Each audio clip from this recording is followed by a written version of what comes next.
मध्य प्रदेश और राजस्थान में cough syrup से मौत का आंकड़ा बढ़ गया है। पिछले 25 दिनों में अब तक कुल 11 बच्चों के मरने की पुष्टि की गई है।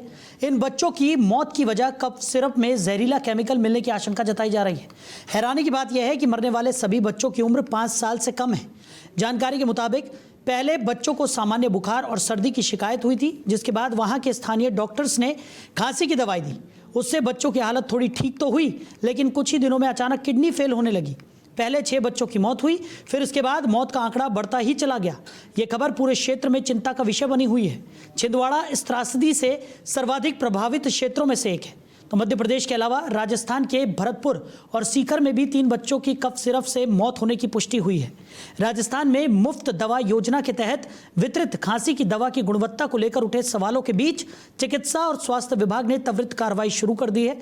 सीकर जिले के हाथीडा प्राथमिक स्वास्थ्य केंद्र में एक डॉक्टर और एक फार्मासिस्ट को निलंबित करने की कार्रवाई की गई है। इन दोनों ने एक बच्चे को प्रतिबंधित कफ सिरप दी थी और हालांकि अधिकारियों ने स्पष्ट किया है कि हाल ही में भरतपुर और सीकर में 2 बच्चों की मृत्यु के मामले में डॉक्टरों ने डेक्स्ट्रोमेथसोफन कफ सिरप नहीं दिया था। राज्य सरकार के अधिकारियों ने कहा कि चिकित्सा और स्वास्थ्य विभाग ने मुफ्त दवा योजना के तहत बांटे गए कफ सिरप की गुणवत्ता को लेकर मिली शिकायतों को गंभीरता से लिया है और इस पूरे मामले में जांच पड़ताल भी की जा रही है। तो ग्राफिक्स के जरिए आपको बता देते हैं अब तक कितने बच्चों की मौत हुई है।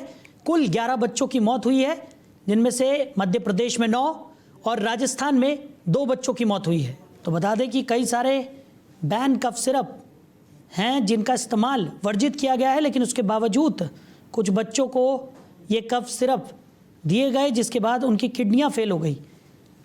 तो अब तक कितने बच्चों की मौत हुई है? कुल 11 बच्चों की मौत हुई है, राजस्थान में 2 और वहीं बात की जाए तो मध्य प्रदेश में भी कुछ बच्चों की मौत कफ सिरप की वजह से हुई है। मध्य प्रदेश में 9 बच्चों की मौत हुई है। तो कौन से कफ सिरप बैन है वो भी आपको हम ग्राफिक्स के जरिए बता रहे हैं। कोल्ड्रिफ और नेक्स्ट्रो डीएस ये कफ सिरप हैं जिनको बैन किया गया है। तो जानलेवा कफ सिरप के चलते मध्य प्रदेश और राजस्थान में 11 बच्चों की मौत हुई है। नेक्स्ट्रो डीएस ये कफ सिरप जैसे बैन किया गया है और इन कफ सिरप की वजह से ही कई बच्चों ने दम तोड़ दिया है। तो मध्य प्रदेश और राजस्थान में इन बच्चों की मौत हुई है। तो इसी खबर पर ज़्यादा चर्चा के लिए हमारे कंसल्टिंग एडिटर रमेश ठाकुर जी हमारे साथ जुड़ गए। रमेश जी, लगातार हम देख रहे हैं कि कफ सिरप का सेवन करने से कई बच्चों की मौत की खबर निकलकर सामने आ रही है। पहले मध्य प्रदेश के छिंदवाड़ा और अब राजस्थान के सीकरी से भी ये मामले सामने आए हैं। क्या कहेंगे सर?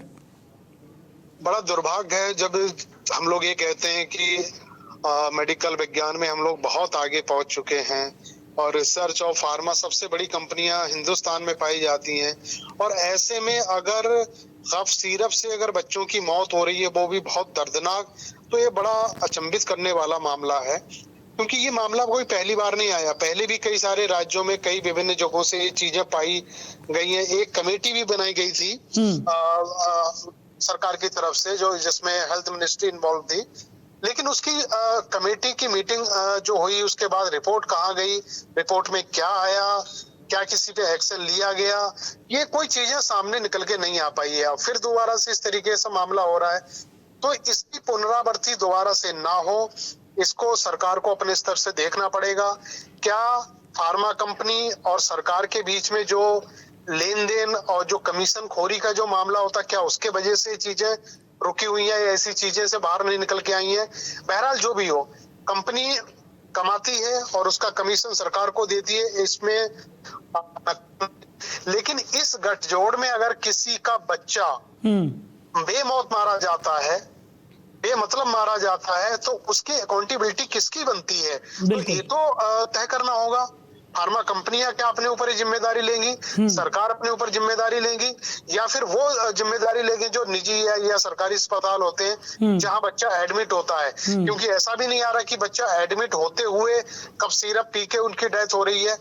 नॉर्मल बच्चों को खांसी जुकाम हो जाता है, तो उसमें भी अगर इस तरह की हताहत वाली खबरें आ रही हैं तो ये बड़ा सोचने पे मजबूर करता है। सरकारों को इसके ऊपर गंभीरता से चिंतन करना चाहिए और इसके ऊपर कठोर से कठोर कदम जब तक नहीं उठाएंगे, वरना सिलसिला ऐसे ही चलता रहेगा। बिल्कुल रमेश जी, अमूमन हमने देखा है कि जैसे कि आपने भी जिक्र किया कि ये पहला मामला नहीं है, इससे पहले भी कई जगहों से इस तरीके के मामले निकलकर सामने आए हैं जहां पर बैन की गई दवाइयों का सेवन करने की वजह से कईयों की जान चली गई। और ये जो मामले सामने आए हैं उसमें तो जो बच्चे अब इस दुनिया में नहीं रहे उनकी उम्र 5 साल से भी कम थी, यानी जिनकी ज़िंदगी की शुरुआत ही हुई थी वो अब इस दुनिया में नहीं है। ऐसे में ये सोचने वाली बात है कि जो बैन दवाइयाँ हैं उनका सेवन अभी भी सुचारू रूप से जारी है। कई डॉक्टर्स ऐसी दवाइयाँ लिखते हैं, चाहे वो कमीशन के लालच में हो या और कोई वजह हो, लेकिन उन दवाइयों का सेवन करने से मासूमों की ज़िंदगी यहाँ पर चली जाती है। और ऐसे में सबसे बड़ी सोचने वाली बात यह है कि तमाम मामलों में बड़ी बड़ी कार्रवाई की बात होती है, लेकिन कुछ निलंबन होते हैं और उसके बाद पूरा मामला ठंडे बस्ते में चला जाता है। ये खबर जब हम लोग प्लान कर रहे थे सुबह, तो दोपहर में मैं एक नामी चिकित्सक हैं जो एम्स के अंदर सर्विस दे रहे हैं जी। तो इस मुद्दे पे मेरी उनसे बात हो रही थी, तो मैंने उनको गंभीरता से समझा इस पूरे केस में है तो है क्या। तो उन्होंने बताया यहाँ पे पेरेंट्स जो होते हैं उनकी भी कहीं ना कहीं गलतियां निकल के सामने आती हैं। फिर मैंने पूछा किस तरीके से गलतियां उनकी हो सकती है, कि वो गलतियां इस तरीके से होती हैं, अगर किसी बच्चे को पता चला खांसी है और खांसी की वजह से उसका बच्चा ट्यूशन नहीं जा पाया है या स्कूल नहीं जा पाया है, तो पेरेंट्स चिकित्सक के ऊपर दबाव डालते हैं कि आप अच्छी से अच्छी दवाई दो, चाहे डोज बढ़ा दो, चाहे उसके एमएम की मात्रा ज्यादा हो। तो ऐसे में क्या होता है, हमारे बिना पूछे, बिना चिकित्सीय राय लिए पेरेंट्स क्या करते हैं, डबल डोज दे देते हैं जी। तो उससे भी ये मामले इस तरीके से हो रहे हैं। अच्छा, ये संभव है, इस तरीके के संभव होता है। अगर किसी को दर्द होता है, पता चला कि उसमें 500 mg की उसने टेबलेट ले ली है, नहीं सही हो रहा है, वो क्या करता है 750 या 1000 mg की ले लेता है, जबकि उसके इम्प्लीमेंट करना या फिर उसके हार्मफुल के जो होते हैं दुष्परिणाम, उससे वो बेखबर रहता है। तो इसमें भी अगर देखा जाए तो कि बच्चों के लिए लापरवाही कंपनियां कर रही हैं, सरकार कर रही है, पेरेंट्स कर रहे हैं, कहीं ना कहीं तो चूक हो रही है, जिससे इतना बड़ा मामला हो रहा है। लेकिन बिल्कुल वजह चाहे जो भी हो, लेकिन इस तरीके से बच्चों की जान जाना और उसके बाद ये निकलकर सामने आना कि ऐसी दवाइयों का सेवन यहाँ पर हो रहा है जो बैन कर दी गई हैं, या फिर पूरी तरह से लापरवाही यहाँ पर निकलकर सामने आ रही है जिसकी वजह से इन मासूमों की जान यहाँ पर जा रही है। लेकिन कई सवाल यहाँ पर खड़े होते हैं। बहरहाल रमेश जी, हमारे साथ जुड़ने के लिए और इस तमाम चर्चा के लिए आपका बहुत शुक्रिया। तो साफ तौर पर वजह जो भी हो, लेकिन मासूमों की जान यहाँ पर जा रही है और लगातार ये मामले निकलकर सामने आ रहे हैं जो कि कई सवाल यहाँ पर खड़े करता हुआ दिखाई पड़ रहा है।